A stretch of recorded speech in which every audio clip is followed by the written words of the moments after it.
नमस्कार सांगमाने मु आपणको मोर YouTube channel साहित्य सृजनिका को स्वागत जनाऊँगी। आमे पूर्व वीडियो रे चर्या साहित्य संपर्क रे किछिटा संक्षिप्त प्रश्नपत्र आलोचना करथिले। आज आउ केतोटी चर्या साहित्य संपर्क रे प्रश्नपत्र आलोचना करिबा। चलंतु देखिबा आजिकार प्रथम प्रश्न कौन अछि। 16 नंबर प्रश्न, चर्या गीति गुड़िक सर्वदा केतोटी अर्थ प्रकाश करे। उत्तर 2 गोटी अर्थ प्रकाश करे। प्रथमटी होची बाह्य अर्थ जहाकू आविधानिक अर्थ मध्य कुहा जाय। द्वितीयटी होची गुह्य अर्थ जहाकू तात्विक अर्थ मध्य कुहा जाय पारे। अन्य अर्थ रे यहाकू सहज सरल आक्षरिक अर्थ कुहा जाय पारे काहाकू ना बाह्य अर्थ को आ गुह्य अर्थ को निगूढ़ तात्विक दार्शनिक मध्य कुहा जाय पारे। 17 नंबर प्रश्न, चर्या गीति गुड़िकर द्वितीय पदटी कौन। चर्या गीति गुड़िकर द्वितीय पदटी होची ध्रुव पद। आमर जानी रखिबा उचित जे एहा अतीव गुरुत्वपूर्ण बा महत्वपूर्ण। प्रत्येक पाद शेष रे एहार पुनरावृत्ति होइथाय कारण ध्रुव पदर।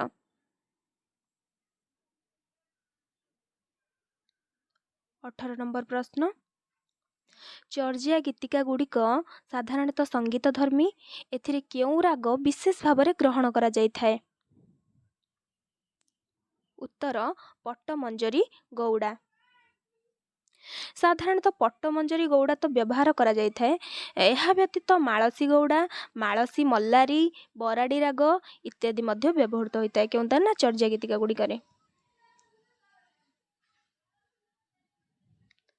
19 नंबर प्रश्न, चर्या भाषार उल्लेख रे हरप्रसाद शास्त्री चर्या गीति गुड़िकर भाषा को केउ भाषा बोली मत पोषण करिसंती। उत्तर आलो आंधारी भाषा। एठी संध्या भाषाटा जोटा सेटा केतेक समालोचक संध्या भाषा मध्य कहिसंती आ संध्या भाषा मध्य कहिसंती चर्या गीतिकार भाषा को।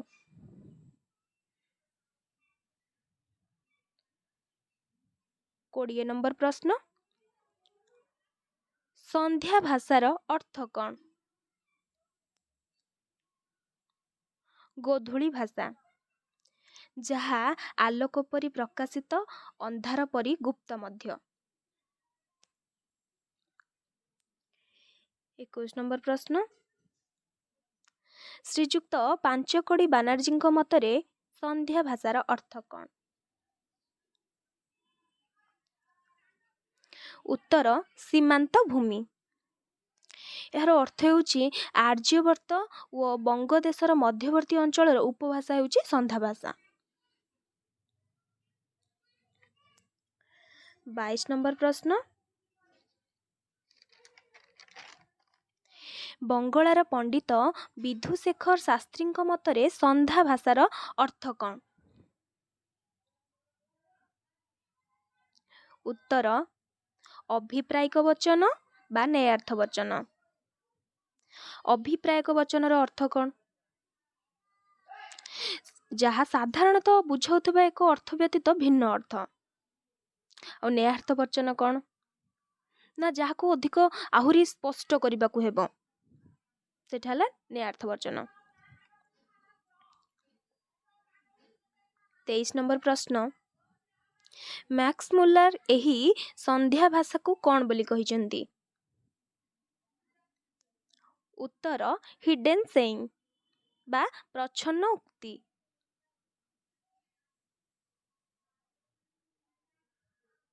24 नंबर प्रश्न, संदर्भ पुंडरीक ग्रंथर इंग्राजी अनुवादक केन एही संध्या भाषा को कौन बोली कहिसंती। उत्तर मैस्टोरियस जहा रहस्यमय। 25 नंबर प्रश्न, सिद्ध साहित्य ग्रंथ काहा द्वारा रचित। उत्तर धर्मवीर भारती।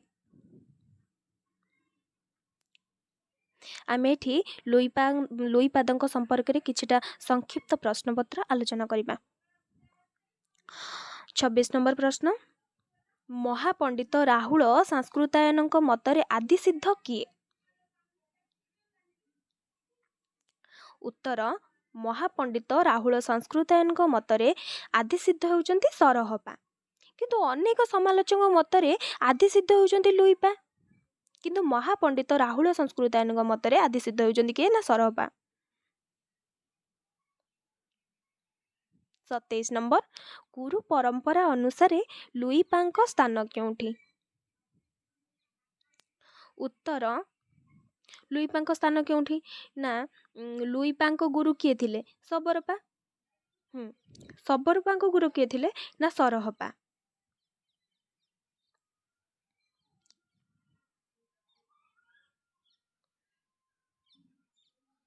28 नंबर प्रश्न, पाक साम जोंगजांग अनुसार लुईपा केउ नामरे परिचित थिले?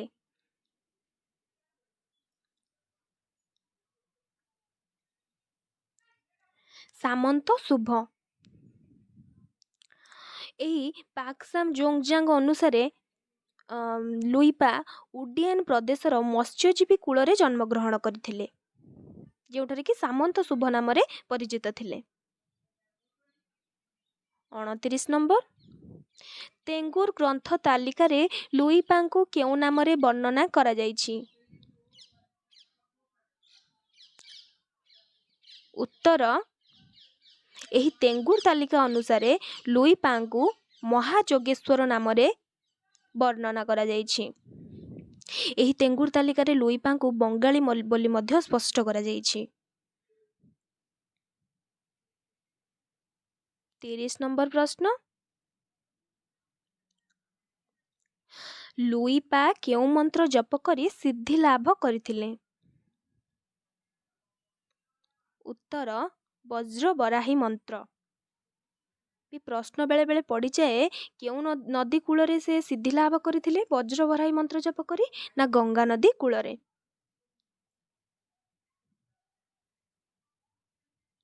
31 नंबर, नाथ धर्म रे मत्स्येंद्र ओ लुई अभिन्न बोली किए प्रथमे मत प्रदान करथिले? ग्रॉन बेलेड।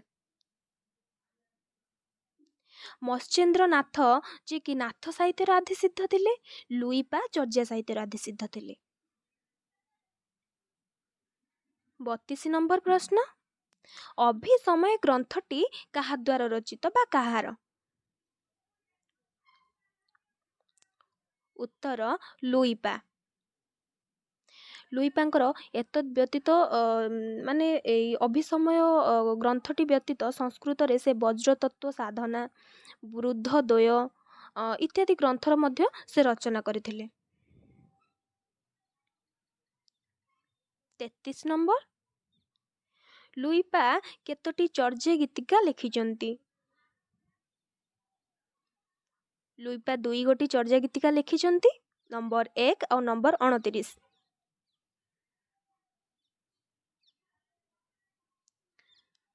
34 नंबर, अच्युतानंदଙ୍କ केउ ग्रंथरे लुईपा लोहीदास भावरे ख्यात?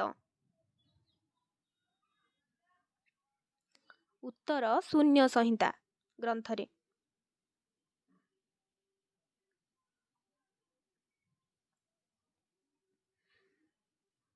35 नंबर प्रश्न, पंडित विनायक मिश्रଙ୍କ मतरे मयूरभंज रे प्रचलित थिबा केउ पूजारू लुईंकर उत्कल सह निबिड़ संपर्क थिबार प्रमाण मिले? केउ पूजा ना लुई पूजारू?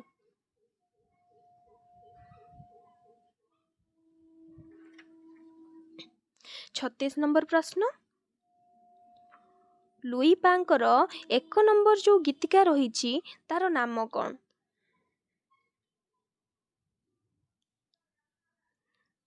एक नंबर गीतिकार नाम है काया तरु चर्या, जहाँकि पट्ट मंजरी रागरे रचित करा जाइछि। ଆପଣମାନଙ୍କର ଏହି ଗୀତିକାଟି ପ୍ରାୟ ମନେ ଥିବ ମୋତେ ଲାଗୁଛି କି ଗୀତିକାଟି ହେଉଛି କା ତରୁବର ପଞ୍ଚବି ଡାଳ ଚଞ୍ଚଳ ଯିଏ ପଇଠା କାଳ। ଆଉ ଏହାପରେ ଆହୁରି ମଧ୍ୟ ଅଛି। 37 ନମ୍ବର ପ୍ରଶ୍ନ। ଲୁଇ ପାଙ୍କ ଗୀତିକାରେ ଶରୀର ଓ ପଞ୍ଚେନ୍ଦ୍ରିୟ କେଉଁ ରୂପେ ପରିକଳ୍ପିତ?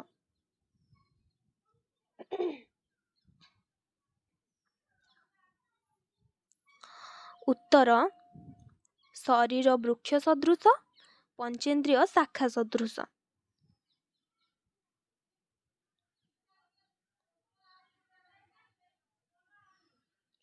38 ନମ୍ବର।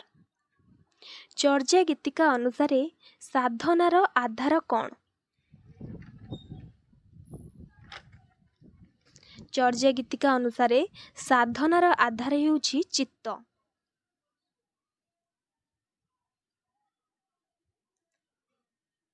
ତାନ୍ତ୍ରିକ ସହଜିଆ ସିଦ୍ଧମାନଙ୍କର ସାଧନାର ଚରମ ଲକ୍ଷ୍ୟ କ'ଣ? ଉତ୍ତର ତାନ୍ତ୍ରିକ ସହଜିଆ ସିଦ୍ଧମାନଙ୍କର ସାଧନାର ଚରମ ଲକ୍ଷ୍ୟ ହେଉଛି ମହାସୁଖ ଲାଭ।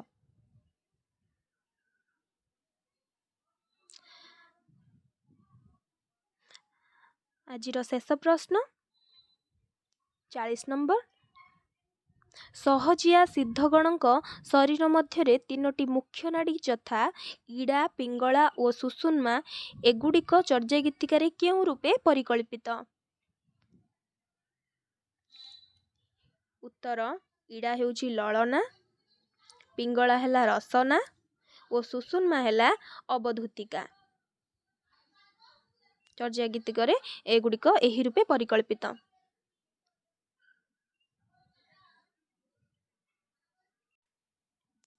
ଆପଣମାନଙ୍କୁ ଯଦି ଏହି ଭିଡ଼ିଓଟି ଭଲ ଲାଗିଛି ତାହେଲେ ଏହି ଭିଡ଼ିଓଟିକୁ ଲାଇକ୍ ଆଉ କମେଣ୍ଟ କରନ୍ତୁ ଓ ମୋ ଚ୍ୟାନେଲକୁ ସବସ୍କ୍ରାଇବ୍ କରନ୍ତୁ। ପୁଣି ଦେଖାହବ ଆଉ ଏକ ଭିଡ଼ିଓରେ। ଜୟ ଜଗନ୍ନାଥ।